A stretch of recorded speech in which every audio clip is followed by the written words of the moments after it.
Terima kasih pemirsa, Anda masih bersama kami di Berita Satu Spesial Pengibaran Bendera. Ya, betul sekali, Fidel. Dan ya ini dia nih, ini upacara 17 Agustus ini memang punya cerita di setiap tahunnya ya, Fidel ya. Iya. Di pada perjalanan bangsa ini terekam dalam momen sakral peringatan Hari Ulang Tahun Proklamasi Kemerdekaan Republik Indonesia. Nah, apa saja cerita yang tersaji dari tempat pelaksanaan upacara pengibaran Sang Saka Merah Putih? Nah, ini dia informasinya untuk Anda.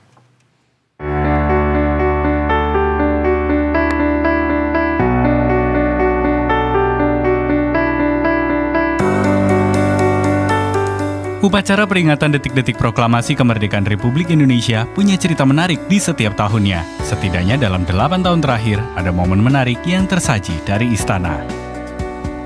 Pada tahun 2017, Joko Widodo, Presiden ke-7 Republik Indonesia, memulai tradisi baru, yakni mengenakan pakaian adat selaku inspektur upacara. Pada tahun ini, Jokowi menggunakan baju adat khas Tanah Bumbu, Batu Licin, Kalimantan Selatan. Selanjutnya pada 2018, Jokowi menggunakan pakaian adat yang berbeda. Kali ini, ia menggunakan pakaian adat Aceh. Lalu pada hari ulang tahun ke-74 Proklamasi Kemerdekaan Republik Indonesia, Jokowi memilih baju adat Klungkung dari Bali. Pakaian ini kerap digunakan keluarga raja di Bali untuk menghadiri acara kenegaraan. Cerita yang berbeda datang pada peringatan HUT ke-75 Kemerdekaan Republik Indonesia. Istana menggelar upacara secara terbatas karena pandemi COVID-19 yang melanda dunia, termasuk di bumi pertiwi. Untuk kali pertama, upacara digelar secara virtual. Walaupun demikian, peringatan tetap berlangsung khidmat. Pada tahun 2020 ini, Jokowi menggunakan baju adat dari Timur Tengah Selatan, Nusa Tenggara Timur. Aksen merah menarik perhatian yang melambangkan keberanian. Upacara terbatas dan virtual kembali digelar pada 2021. Pada upacara kali ini, Presiden ke-7 menggunakan pakaian adat Pepadun dari Lampung.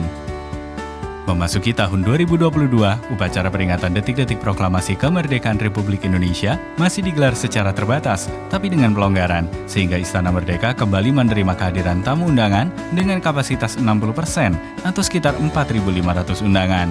Sebagai inspektur upacara, kali ini Joko Widodo menggunakan baju adat Dolomani dari Kesultanan Buton, Sulawesi Tenggara.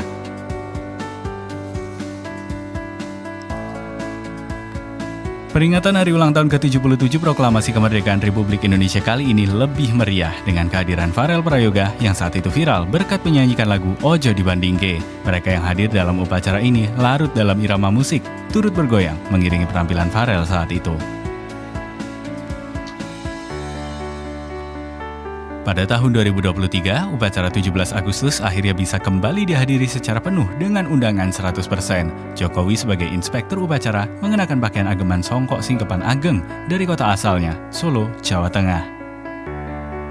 Usai upacara pengibaran bendera merah putih, serangkaian hiburan ditampilkan. Putri Aryani, penyanyi peraih Golden Buzzers America's Got Talent, turut menyumbangkan suara emasnya dengan menyanyikan Melati Suci dan kemudian membuat istana bergoyang saat ia membawakan lagu Rungkat.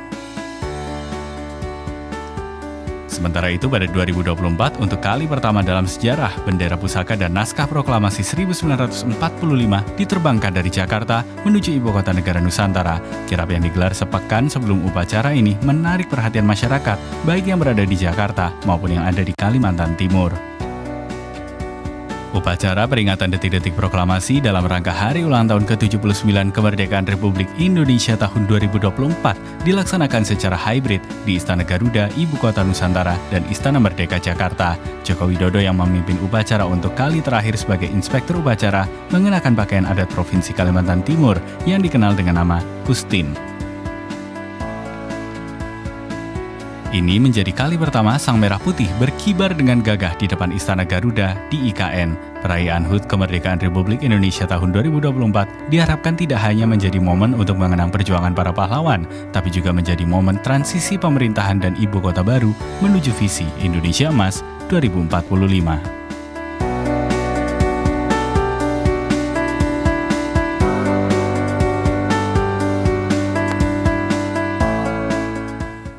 Oke, pemirsa.